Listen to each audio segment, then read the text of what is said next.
guys, one of our major topics this week is looking at essay structure and organization.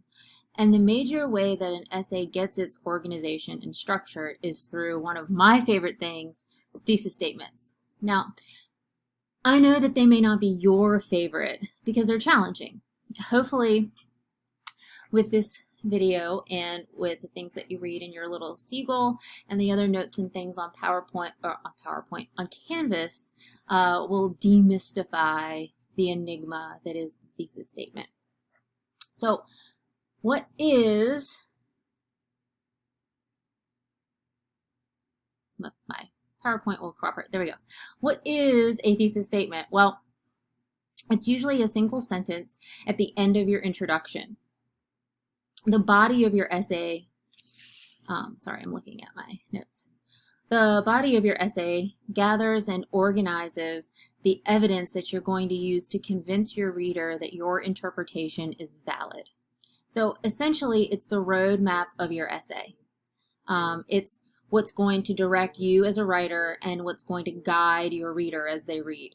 So the thing that you want to remember when looking at thesis statements is that they provide a main point, and that main point is both narrow and specific.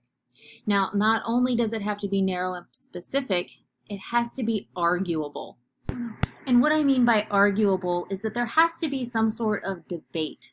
That debate or that argument is going to generate thought, evidence, and essentially analysis. So what isn't a thesis? A thesis statement is never a question. Never ask a question as your thesis statement. Readers of academic essays expect to have questions answered, discussed, explored, and debated in that paper. So you're going to already have answered that question before you even begin writing. So you never want to say something like, well, what do the Patriot and Hacksaw Ridge have in common?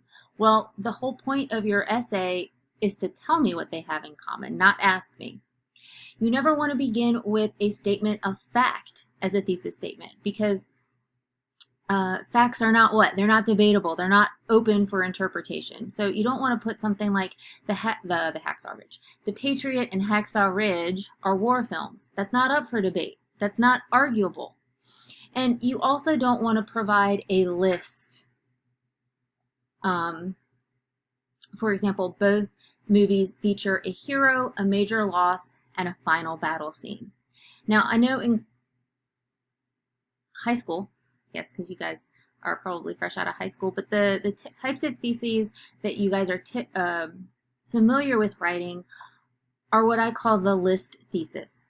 There's nothing wrong with a list thesis if it's done a certain way, but the whole goal of this class and my goal for you is to challenge you to look beyond the thesis that is the list and provide something a little more substantive. That's the word. I've talked a lot about what a thesis statement isn't. Now we're going to talk about what a thesis statement is. It's kind of complicated because different genres and different types of writing require different types of thesis statements. The one that I want to focus on is the analysis because that's the type of paper that you guys are going to be writing for your first and second essays. An analysis essentially breaks down and evaluates an issue. So a thesis statement for an analysis paper typically has three parts, and I don't mean the XYZ list thesis. I mean three parts including the topic, the stance, and the so what. The topic is the easy part because it's basically what your paper is about. What's the topic of your essay? For example, the topic for your first essay is going to be the two films that you choose. Stance, we talked about last week, is your position, your interpretation, your viewpoint on the topic, your interpretation of the text. And then the so what. This is arguably the most difficult part of a thesis statement because it's the part that's going to provide you the basis for your analysis. You want to address the larger implications. Thesis statements should not leave your reader asking why or how. And the so what is going to address the why and the how. Well, how do I develop this type of thesis statement, Miss Swan? Well, the first thing that you want to make sure that you do is you know your purpose. Each type of essay that you write is going to have a specific, unique purpose. For example, without beating a dead horse, your first paper that you're going to write for me, the purpose is to compare and contrast two films. And that inherently gives you your genre type, which is an analysis. After you figure out your purpose and the type of paper that you're being asked to write, you want to create a series of complex questions about your topic. So, for example, what do my two films have in common? After you come up with your question, you want to answer that question. What tropes do they have in common? Well, war films typically have a hero. They typically have a battle scene. The list goes on. We'll talk more about that in another section. But you want to answer them. And then after you've asked those questions, you want to ask, so what? What's the importance? Why is it important that there's a hero? Why is it important that there's a battle scene? What's the larger implication or the larger impact that I need to address?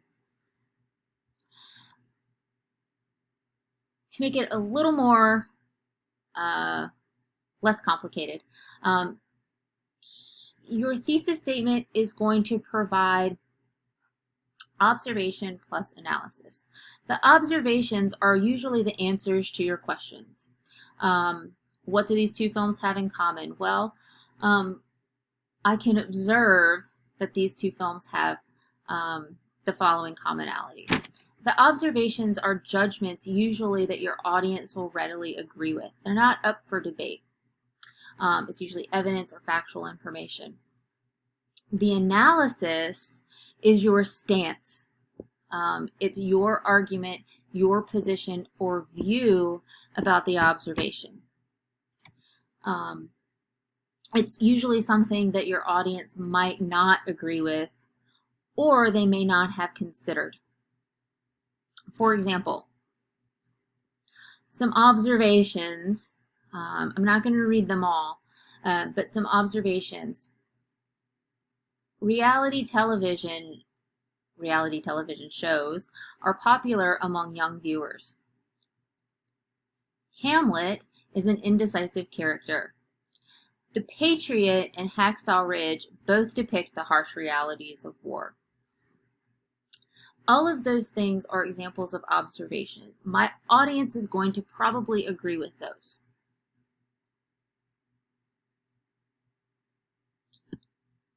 Then you want to think about your analysis. How do I interpret those observations? What do I take away from those observations? These are usually statements that are debatable. So, for example, reality shows lead young Americans to have unrealistic expectations about their own lives. Hamlet's indecisiveness stems from his fear of death. So think about it this way. I've already told you, and you agree with me, that Hamlet is indecisive. But my analysis, my interpretation, my stance is that indecisiveness is from his fear of death. Someone else could say it's because of his arrogance. You see what I mean? By depicting the harsh realities of war, The Patriot and Hacksaw Ridge highlight the meaning of heroism. That's debatable because that heroism is what I see, what I observe, what my interpretation of those two films are. Once you've come up with your observations and your interpretation, your analysis, your stance, you can put it together. You combine the observation with the analysis. Do you guys see Emma? Say hi, Emma. Say hi. She says hi. She knows we're talking about thesis statements. It makes her excited too. You want to combine your observation with the analysis. So, for example, the popularity of reality shows causes young Americans to have unrealistic expectations that their own lives should always be exciting and dramatic. Hamlet's indecisiveness occurs when he's thinking about death, indicating that his indecisiveness stems from that fear, not that deer, that fear. Typo, my apologies. We'll talk more about putting together my thesis statement about Hacksaw Ridge and the Patriot in a follow-up video. Once you've put all this together, you can ask yourself the important question, how and why? And that's going to give you your so what. Why should I care? What is the significance of your interpretation or your observation? I've added this little diagram here that can kind of help you write a thesis statement in 3 steps. And the first step is making sure that you have a specific topic, right? And after you have that specific topic, you're going to have a debatable phrase. And then after that debatable phrase, you're going to explain the significance to the audience. So, for example, the longer school day in Chicago next year, that's my topic, does not guarantee that students will be productive in classes. That's my debatable phrase.